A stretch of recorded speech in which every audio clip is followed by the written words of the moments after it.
मुंबईमध्ये new India bank ज्या प्रकारे लुटली गेलेली आहे त्याच्यामध्ये सगळे भारतीय जनता पक्षाचे लोक आहेत. जनतेचा पैसा, सगळे बिल्डर, मेहता, जैन आणि एक कदम भाजपचा.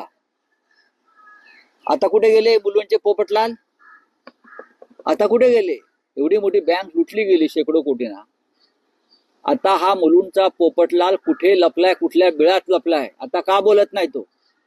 का भारतीय जनता पक्षाच्या लोकांनी बँक लुटली म्हणून बोलत नाही? गरिबांचा पैसा नाही तो, सामान्यांचा पैसा नाही, टॅक्सीवाल्यांचा पैसा आहे.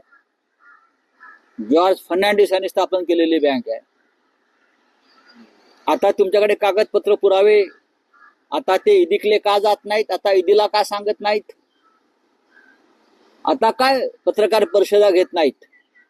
आता का बुच बसला तोंडाला त्यांच्या? का? भाजपचे आमदार त्याच्यामध्ये अडकलेत. भाजपच्या आमदारांच्या दबावाखाली कर्ज वाटप झालं.